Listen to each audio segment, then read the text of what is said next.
We want to know, is Tupac alive? Because we heard, I mean, who knows? Maybe he's living in Costa Rica somewhere. He's on a beach sipping a martini right now or a margarita or something. So we heard that you might have been around either in the hospital or at the scene. At the scene, I heard. Tupac was shot. And so what do you know? From the grit and the grind to successful minds.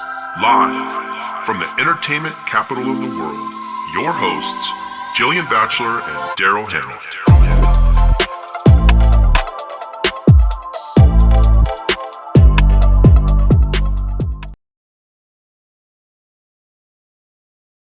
Hello, hello, hello, you guys. It's Jillian Batchelor and the illustrious Daryl Hannah, my beautiful business partner over here. And we are Vegas Real Talk, and we're coming to you today in the studio. And we have one of the lead construction managers that is looking at safety managers for one of the largest construction companies in Las Vegas, which we will leave unnamed because you know what? We want to make sure they get their own press on their end. But Christopher McNamara is going to tell us about tons of projects that are happening in Las Vegas, safety things, the coolest things he's ever seen, the weirdest things he's ever seen, the craziest things he's ever seen. And what is happening in Las Vegas? Are we booming? Are we busting? What's happening? Are we growing? And what does that growth mean? He's also a recent realtor. Yeah. So Daryl, he could talk in our space as well. He can tell us all things.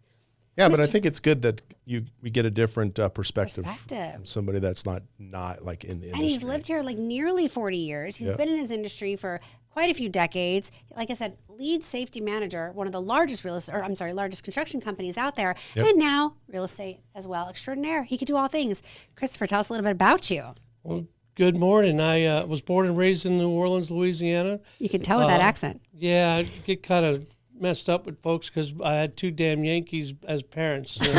You know what the difference is, right, between a Yankee and a damn Yankee? We don't. Tell us. The damn Yankees are the ones that came down south and stayed. Oh, gotcha. Okay. So my mom and dad, they came down from Brooklyn, New York, and my dad was a shipbuilder. So that kind of got into the construction phase, if you will, from that. But I spent most of my early formative years either in law enforcement or in EMS, emergency medical services. And then that transitioned into construction, and now as a safety manager. Nice. So you have a very well-vested background, and I know that you've seen a bunch of crazy things. And in Las Vegas, we are always growing. We are always booming. We are building crazy. You know, I've always jokingly said, since I've been here since the 80s as well, there's two industries in Las Vegas, and that is real estate and construction. Yeah, and you're in both. Our state bird is... It's the crane. The crane. The actual, when you see a crane in the air, Richard Lee used to say, when you see a crane in the air, you know Las Vegas is making money because the crane, the actual construction crane we're talking about, you guys, is we jokingly say our city or state bird because that means projects are happening. I love it when I see cranes in the air because that means I just smell money. I smell economic growth. I smell jobs. I smell construction. I smell entertainment is happening. We're the entertainment capital of the world. So and you know, it used to be just cranes used to be just down on the strip, but now they're everywhere, right? Yeah, they're all over the valley. There's construction going on all over the valley. And one of the things to remember, like when we went through a little bit of a downturn back in 2007, 2008, we didn't really see a lot of the hard hat, helmet to hard hat construction type work. Yep. Actually, what saved us is a lot of the construction companies getting together and doing the fuel index taxing. I know we don't like paying for that, but that is actually what's paying a lot of bills for a lot of construction workers. And like you said, if you got construction workers out there making projects happen, then you got realtors because those guys are going to be looking to upgrade their house to the next level.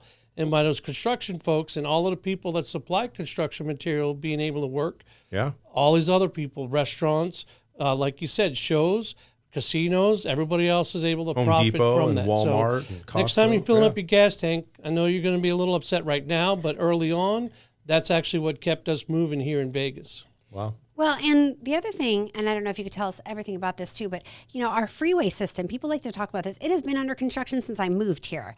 And everyone would always say, well, why don't they just build it for expansive growth? Like if you're putting in 3 lanes, why not put in 6 lanes? If you're putting in 6 lanes, go for 10 lanes. You know that this is going to happen. You know that at some point there might even be some eminent domain happening, so you might have to take some houses or some land in order to expand the freeway system. So Las Vegas is constantly growing. Population today is hovering somewhere around 2.4 to 2.5 million people. We know that that's continued to expect to grow. We're hearing projected in the next 5 or 10 years, we're going to be at 3 million people. So Christopher, tell us, why don't they expand the freeways faster? I'm sick of them always being under construction. Well, you got to realize something. It is all about the money if you really think about it. Perfect example is the highway US 95 between here and Reno. Everybody is really upset because it's a 2-lane road for a 5-hour, 6-hour ride that you got to ride all the way up there. But it takes time, and it takes planning, and it takes money. So for all those little small communities, you don't want to be like what you saw back east where they build an interstate system and then those small towns die. So you got to kind of balance it. But that's really where the fuel index tax came in a really hard play, because there wasn't any money for any of those projects. Once we were able to get that initiative passed, thanks to the voters of Clark County, that allowed the Regional Transportation Commission, the Regional Flood Commission, and all the local municipalities to be able to fund these projects to widen roads. That's why you see a lot of the sawtooth roads going away right now, too. Well, they did a number on the 95 in between like Rainbow and the Spaghetti Bowl. That was amazing. And I think that is an example of what you said, where they actually took the future into consideration. And that's like a freaking 12-lane freeway. It is. Going through there. And they took houses out. They took businesses. They did eminent domain on that. Yeah, and that's important because I think a lot of people didn't understand, like you talked about the fuel index tax that we saw. They didn't understand what that was coming from. People just hear taxes and they're like, no, I don't want any of those. But taxes... Some taxation is needed. I know you guys don't kill me out there, but some is needed. Oh, you guys, we have to grow. You want your city to be booming. You want growth. You want economic growth. You want people coming here and visiting here. Yeah. In order to do that, we have to have some taxation. So that's kind of a cool way to see where that project is going. I still don't like that my freeways are always under construction. I don't know if you can fix that, Chris, but if you can, put in some phone calls for us and let's move that along. Well, you can keep them safe. Well, the bridges, though. Now, remember, you've been here long enough, Daryl. You've been here almost your whole life, basically your whole life. And remember before we had the 215? Oh, my gosh. Before we had the 215 freeway, like, that's my favorite freeway now. I mean, how did we live before we had the 215? Yeah, well, yeah, and it's a perfect example of what you were talking about. The 215 wasn't built all at one piece either. It was slowly built, as segments, so that they can go, okay, this is where most of the people are going, so let's do this section next. And most of it was all built through the county. There are some little areas where there's an NDOT, Nevada Department of Transportation, right away. But I will tell you, looking around the valley right now, you are seeing not only the highway infrastructure being built up, but you're also seeing the growth out into some of the far-reaching areas. Way out in west part of Summerlin, for instance, we're seeing a lot of companies. I mean, our company's out there, and I think 4 or 5 other companies. So Howard Hughes is really making that investment. So I'm just telling people, if you think the boom is over, there's a lot of potential land source. Just, we're down here in Henderson right now. As I was coming up, I was thinking about, as I looked off to the south and into the west, there's a lot of home spaces that are getting prepared right now as we speak. And those aren't going to be cheap homes. If you're up on a ridge somewhere, you're not paying low money. Yeah, if you got any kind of view, you guys, in this city, or you're in West Summerlin, it ain't going to be cheap. So that's funny to actually mention, because people always say, like, why is your dirt so expensive? Why is your land so expensive? Because you see these builders, and these builders advertise, home price. Let's talk in Summerlin. There's a big builder out there, Pulte. Home price is starting at $850, $900.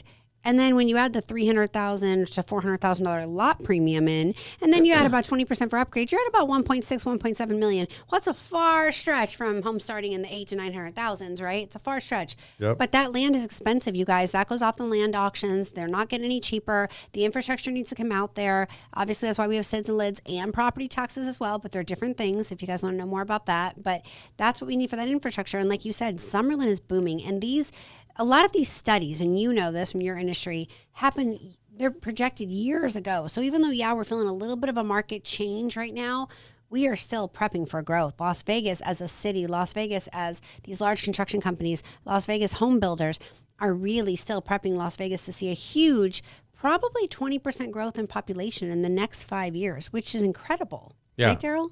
No, I mean, they've talked about Vegas at some point being as doubling, going up to 5 million people. Yep. At some point. And speaking of that, you guys, we had a podcast that you guys need to check out about the water district, because people will say, how can we grow? We don't have enough water. That's a falsity. Check out our podcast from a few weeks ago that talked all about the water district and where they plan to see growth going over the next few years. They plan to see tremendous growth. And guess what? We have more than enough water to keep that growth going. So we have no plans on stopping our growth for Las Vegas. All water within your pipes in the city, anywhere in the casinos, anywhere in these houses is recycled, replenished. We just hope it starts raining more. Can we get some rain? Should we do the rain dance? Especially the snow, right? We need the snow on the western snow up in the Rocky Rockies, Mountains, not over here on the eastern Rockies. So that's a big 100%. help. So, Chris, I would like to hear some of the major projects that you know of that are happening in Las Vegas that either maybe your company's involved in or maybe your company's not involved in. What kind of growth do we know about? If I'm just a regular person going back and forth to work every single day and maybe I'm not in your industry, what growth is happening? What do you see is happening? What's the future? Tell me, Master, please. I will tell you that the only area I don't see the potential of growth, and it's just because you're socked in by the Air Force Base, is in the Northeast. I think that's going to be the area where you're going to see a lot of people upgrading to newer, bigger homes as they can afford it. We all know right now with the interest rates fluctuations and everything. But you look in the Southeast at the, like, I guess you would consider that maybe the northern end of Henderson along Boulder Highway. I believe that's called the Cadence Project over there. All the way back up into the area towards the wetlands behind Sam Boyd Stadium. There's a lot of infrastructure going in there, a lot of grading going in there. Like we mentioned before, out on the west side of town and the southwest side of town, a lot of areas already being worked on. The southwest area is going to be, I think you're going to see that's the next little area that you're going to see a lot. And if you live anywhere up in the northwest, I mean, Daryl will tell you, to imagine houses being built as tract homes or subdivisions on Kyle Canyon Road, you never would have thought that. We would have never thought that because it would have been so far out. I mean, when I was first living in Vegas, I mean, the top of Cheyenne was the end of the world.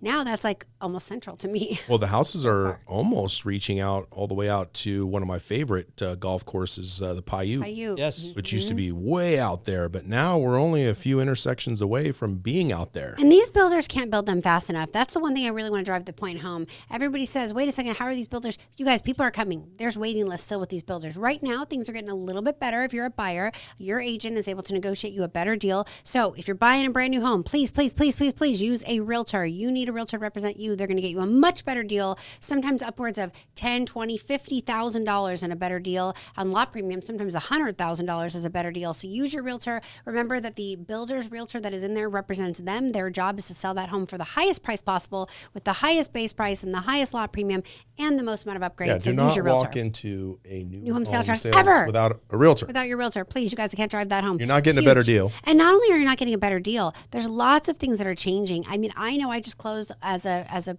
property, as an investment property. I just closed on a property, a Pulte home, and I didn't have ovens. And they said, it could be 3 or 6 months to get ovens. Well, ovens are a pretty big deal, you guys. I need to be able to cook because shortage. So I negotiated and pushed, and I made them take them out of the model home and put the ovens into my house.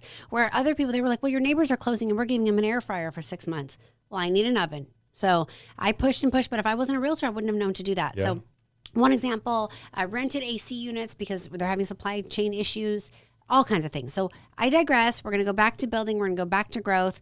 So, Christopher, what other type of projects are you seeing? So, obviously, tons of housing. We know that's happening. Is there anything you know about There's a huge housing shortage. We don't know about? There's a lot of housing going on. What's interesting to me is there's a lot of high-end homes going up. There's a place called Olympia Ridge, which is, if you will, there's the area called the Cove. It's just south of Southern Highlands. Well, that whole area that overlooks the cliffs, if you will, of Southern Highlands, that's all being graded for home sites. Yeah. And, and those, magnificent views. So, people that are investing into that area, they're not investing in that area to let it sit there. Sure. They're going to want to build something on it, and they're going to want to move that property. For sure. I as you said, my wife is a realtor. I'm a realtor, and we have a lot of discussions, and I have social engagements with a lot of different realtors. And, a lot of people like to use kind of an analogy, and I kind of broaden it out a little bit, and I tell people, I said, listen, when my mom and dad, when I was very, very young, I'll never forget this, back in the 70s, I know that makes you sound old, but when I was young, I'm still young at heart. Very young. Back in the 70s, my mom and dad bought a house, and I think the interest rate for them was like 13.5%. Yep. And, people nowadays, they hear 13.5%, and I'm going, yeah, they bought a house, and as soon as it started to come down, when it got to 7.5%, what did they do? They refinanced. Yep.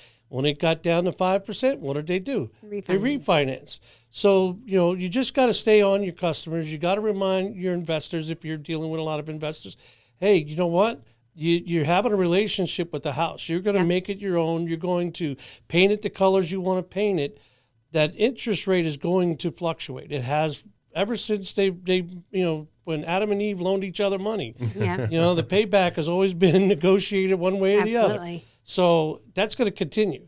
It's just that, don't worry about what the interest rate, I know it's easy to say, but it's going to come back down. Yep. And then you just got to keep yourself in a position, have all your credit ratings, all your credit scores right, so that you can make that jump onto a lower rate. Well, and actually this morning, they've already come down again a little bit. We had clients this morning getting about 5.25 to 5.5 on their rate, which was, just 2 Which weeks depends ago. on your credit also. Does depend on your credit and down payment, so that's good credit and good down payment. But we just a couple weeks ago, people were at 6.5, and so again, the same type of buyers, good credit, good down payment. So to go down a point and a quarter in a week or two is great. So make sure you're getting with your realtor, getting with your loan officer. Make sure that you're using a local lender that knows what's happening in your local market. That's very, very important, you guys. We have a good resource for those. We have a great guy, which is on our podcast, Tim Diebert.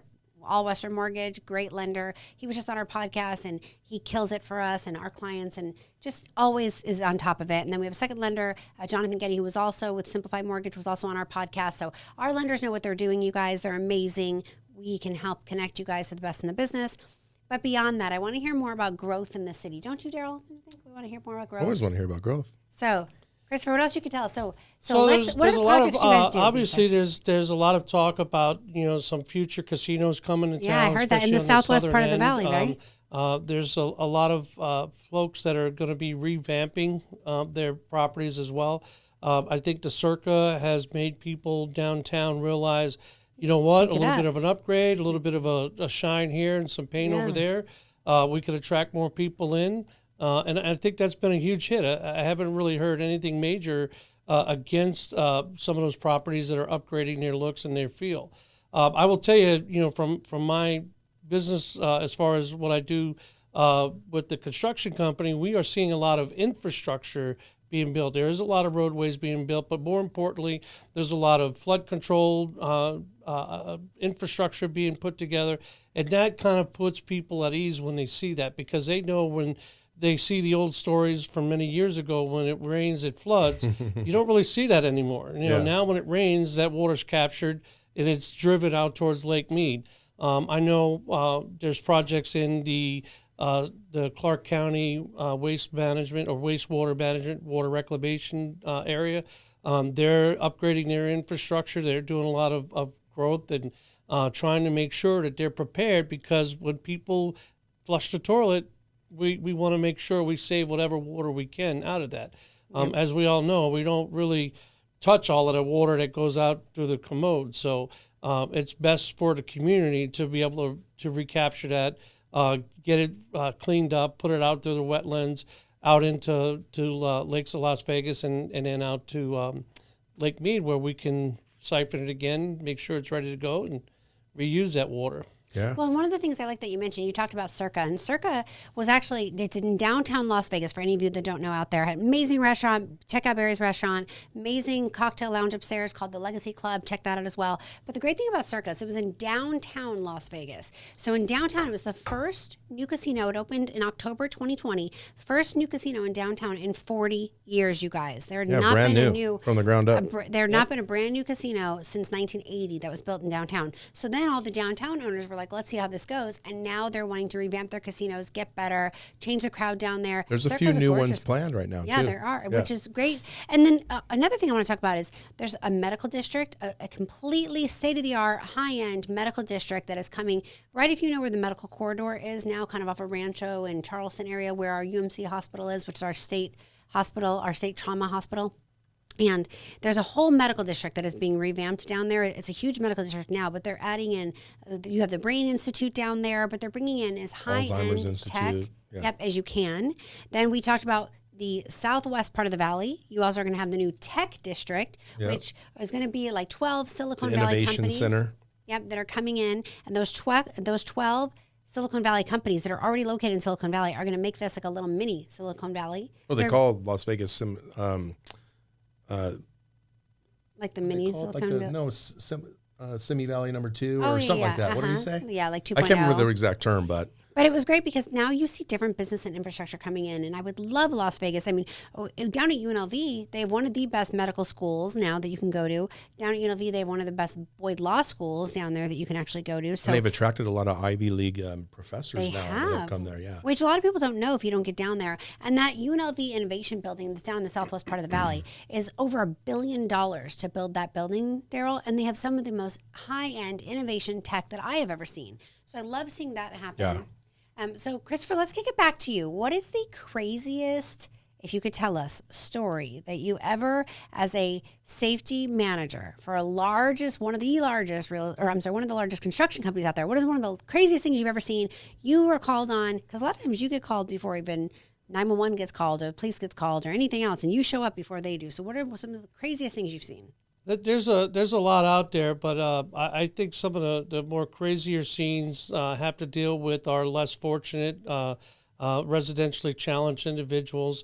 And, we have people all the time that are running naked down Las Vegas Boulevard, which, you don't think it's crazy, but when you actually see it, it's like, no, I just didn't see that. I've seen that a couple times myself. Some of our crews have actually had people come out of some of the older hotels downtown along the boulevard, and there was a girl that came out naked and she was handcuffed, and she got herself released, but she was actually kidnapped and was being used for human trafficking. So that's actually a good story that she got out, because that was the first thing that I was thinking. And our construction workers, they got some clothing on her. Guys are taking off their shirts and clothing her and trying to protect her. And they made sure nobody was hurt. So hopefully that broke up a sex trafficking ring. To hurt her. And obviously called 911, got the police there, and they were acting like big brothers until the police got there. Good. Yeah, that's awesome. Everybody thinks the construction workers are all these tough and mean-looking guys. And when they really get to be behind the scenes, they find out that they're moms and dads and sisters and brothers like everybody else.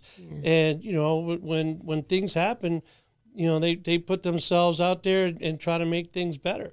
We've had water truck guys put out fires and stuff like that, which I don't think the fire department likes that. That's kind of their job. But the guys they're just trying to think out of the box. Yeah, they're there and they got 2,000, 4,000 gallons of water behind them. Hey, if I was a firefighter, I would say thank you for the help. Well, those firefighters, they like the right mind. They think that there may be some potential safety issues, which I can concur with them. If you hit an electrical wire or something like that, that's exposed, you can get the current at you. But yeah, this town is known for craziness, and just like anybody else that's walking or traveling up and down the highways, you're going to see it. Yeah, absolutely. I heard of might not have been when you were a safety director, but one of your former places of employment, you witnessed something that still to this day is talked about. Is legend. Yeah, it's legend. So are you going where I think you're going? Yeah, go on. I like it. So we want to know. Reading my mind? I'm reading your mind, Daryl Hannah. We want to know, is Tupac alive? Because we heard, who knows? Maybe he's living in Costa Rica somewhere. He's on a beach sipping a martini right now or a margarita or something. So we heard that you might have been around either in the hospital or at the scene. At the scene, Tupac I heard. Was shot. And so what do you know? Is he alive? Because I'm looking for some new rap game to come out. When is it going to drop? The next album? This is going to get a lot of comments, but I could tell you folks, I'm well aware of who the two paramedics that transported Mr. Tupac to the, I don't know if you say Tupac with Mr. in front of it, but Mr. Secor to the trauma center. Yeah. And he's pretty much not alive. He's not alive. It was a crazy night. I actually was at the UMC Trauma Center dropping off another patient at the time, or we were still there, maybe hanging out, waiting for our next call when they came in, and it wasn't. He didn't get up and walk out like everybody tries to tell me. Gotcha. So he is confirmed.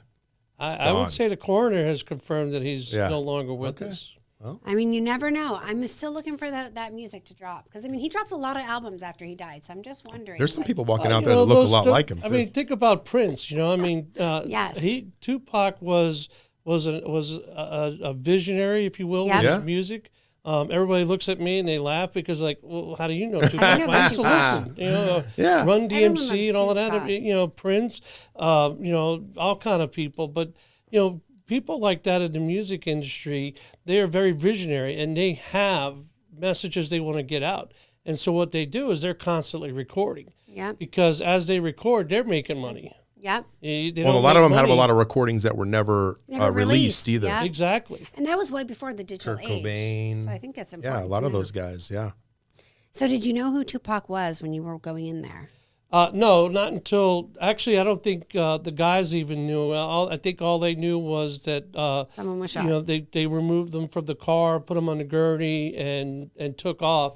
You know, at that time, we if we had what they call a person that had injuries unsustainable of life or inconsistent with life, we would just pronounce them nowadays. They don't do that anymore. Back then, at that time, you know, if you had any hope, it was at the trauma center. So you scooped and you ran as quickly as you could. Yeah.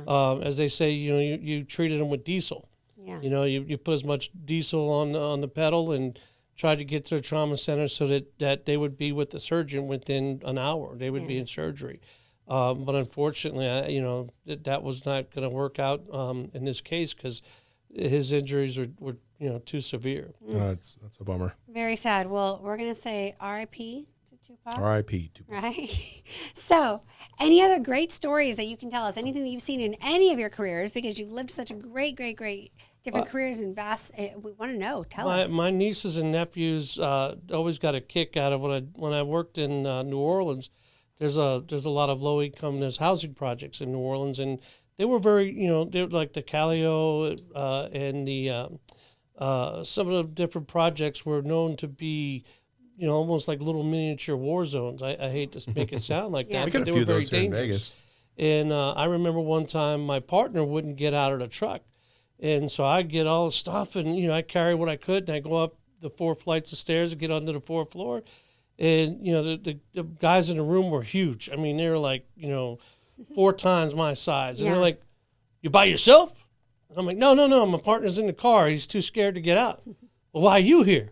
Because I'm here to help your mama. They're like, all right. Next thing I know, they're carrying my partner, and the other guy is so big, he's carrying a stretcher like it was the groceries coming Yeah. in. You know? Wow.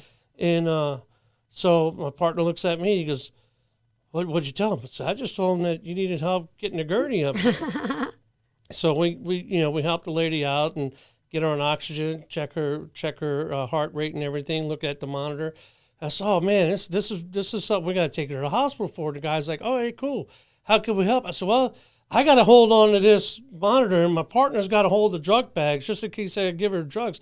You think you could carry her down?" And mind you, she's just as big as her sons. Wow. It's a very large woman. So sure enough, he's got heave-ho, got her all 4 corners, and we directed him down the stairs and put her in the back of the ambulance. And it's okay, guys, thanks. And shoom, off we Wow. went. But yeah, it was kind of fun because my partner, he just was scared to get out of the truck, and was I scared. didn't care. I help everybody anywhere, anytime. Yeah. In that same project, actually a couple of row of houses over, I had a lady get suction cup to her tub. What? How is that even possible? Because you think about skin, Yeah. you think about a porcelain tub, Yeah. and she let the water drain out. Oh. So as the water draining out, everything kind of settles. Yeah. And if you think about, like, you Yeah. know, when you're a young kid, you'd kind of lick your hand and Yeah. stick it to the window, and Yeah. it would kind of stick, you know, and Yeah. you smear the window. All of her body. How'd you release her?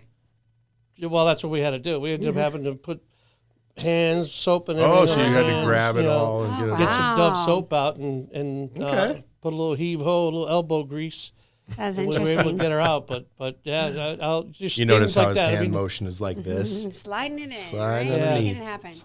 it's always fun. And when I transitioned out here to Vegas, you know, I thought I was done with tubs and stuff like that, but sure enough, in the area, kind of Flamingo and Eastern area, some of the older homes, we get this call to go check welfare on a lady, and she's not responding. I think it was actually one of those pendants or something was supposed to be hit, but no response. And me and my partner, we could hear somebody moaning. So we kicked the door in. We called for Metro, and they were en route, but I was like, we can't wait. So we kicked the door in. And sure enough, we found the lady between the tub and the toilet. She was stuck. Oh, my gosh. We couldn't get her out. We, trying to pull her. If we kept pulling her, we were going to hurt something. Mm-hmm. So we actually had to call the fire department, and because we don't have any tools, they have all the tools, and we had to take the commode off. Out. We had to undo those little buttons down by the floor and take the whole commode. Obviously the top of the tank first, and then take that out. And and poor thing, she just was just all bruised from laying there. Wow. She laid there for 2 days like that. Oh my gosh, 2 days. How does that even happen? How do you even get stuck like that? She's very lucky. Very lucky that one of her neighbors had called, and I said, well, where's your little life alert thing? She goes, it's on my nightstand. Mm-hmm. Well, that's not helping you. Gotta wear it, lady. Just a few feet away. It's crazy. So to recap really quick, we want to talk about, you guys, Las Vegas. The real estate market is changing slightly. But let's just recap that really quick, because I know everybody likes to panic about the real estate market. So a couple of months ago, you'd list your house. It'd be on the market 6-7 minutes. In those 6 or 7 minutes that it was live, you'd have 27 to 30 offers. Everyone would be offering you 10% above asking. And you would close like in 4 minutes and not have to do anything to the house, but even open the door. That has changed. You guys, that is an unsustainable, crazy, crazy, crazy seller's market. We are not in that market anymore. But what we are still in is still a seller's market. It is just not that crazy seller's market. So now the average home on the market can be on the market 30, 45, maybe even 60 days. Shocker. But guess what a seller's market still is? It's still a market where your house sells in under 6 months nationally, and generally for about 10% above asking. Now, people in Vegas, there are some people, not everyone, that are starting to panic and thinking, let me get ahead of this craze. Let me lower my price. So we are starting to see a few price reductions out there. All that's doing is bringing the housing back to the affordability rate that it actually needs to be at. Well, and a lot of those, too, are listings that were just way overpriced. Yeah, I mean, you'd look at the comps and it would be comping at 600. You'd be like, let me list it at 640. Yeah. Well, now you got to be 599 or 595 to sell, not 600. So when you see these price reductions, you guys, that doesn't mean the market's tanking. There's a big difference between price reduction and value reduction. Yep, right? The values aren't reducing. It's just we're having to drop the price to sell the house because it was overpriced to begin with. Absolutely. So yeah, there's a big misconception out there with that. People think the market's going down. Yeah. When really it's not. And it's really just becoming more of a normal market. Absolutely it is, you guys. Typical appreciation in Las Vegas should always have been anywhere from 4 to 6% a year. We can't get 26% appreciation 1 year. That's an abnormal market. Yeah, you can't keep so if you were a seller, you haven't missed the boat, but is it going to sell in 2 minutes with 7 offers? No. Could it take 30 to 45, maybe even 60 days to sell? Yep. Could you maybe need a price reduction or two, depending if your price too high? Maybe. Your realtor should be able to help you. Maybe you don't need a price reduction. And depending on where you're at in the valley and how you've priced your property, we're still seeing multiple offers on properties. And how upgraded the house is. Make your house look nice, you guys. Again, that's the big thing. A couple months ago, you could have 7 dogs in your house, 2 tenants, and the house looks like a mess and it was still selling. Today, it should show nice. Big shocker, you guys. We want the house to look nice. You want it to look nice? Let's do that so we can get more money for the house. So the economics behind Las Vegas, we are still growing. Builders are still buying land. Builders are still building. Big, massive companies are buying plots of dirt at 35 and 40 and 50 and $60 million and putting in infrastructure and commercial and things like that. So when we see that happening, these big companies, they know what is happening. Yes, some of the hedge funds are going away. We didn't like the hedge funds anyways. I hate to say it. They bought some houses, but they took houses from the regular John and Jane Doe and made them into perpetual rentals. That's not always good for the market. So let's get back to a fair, equitable market where every buyer has a chance to buy a home, every seller has a chance to sell their home at a reasonable price with a reasonable equity, and let's get back to seeing the market thrive.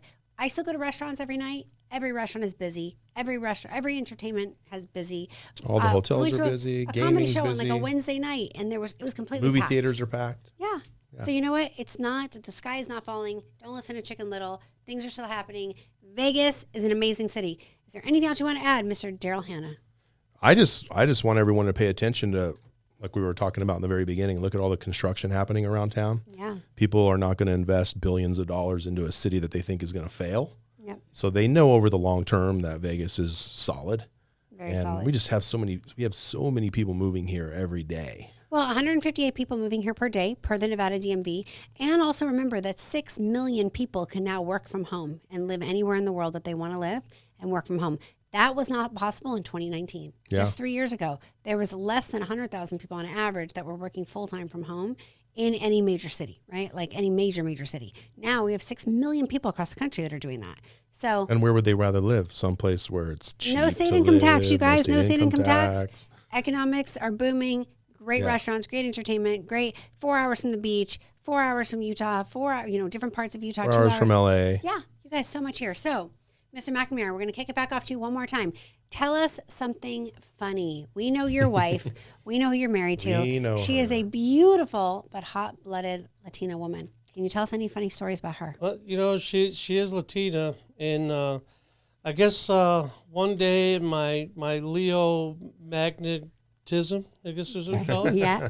Might have got a little too overwhelming for her, and she went from being Latina to being Greek at a wedding and started like smashing plates on me. So I heard that. I heard that. Heard that you might have said something wrong to her, Latina and to Greek. she emptied the dishwasher on you. I heard. So yeah, I guess you had to buy more plates after that. at least the top shelf went away. So Yes, I love it. I love it. Well, you guys are an adorable couple, married what, 25, 26, 27 23 years? years. 23 years. Wow, congratulations. Wow. That's awesome. What's the key to marriage? Mr. McNamara, tell me. Communication. Just, let her throw her dishes and you help clean up afterwards. There you go. How about forgiveness, Daryl Hannah? I'm your partner. Yeah. Can you provide some forgiveness to your partner when things don't always go the way you want them to? Absolutely. I love you, Daryl Forgiveness and communication. Okay. We are business partners. We are not married partners, but that's okay. I love this guy anyways, you guys.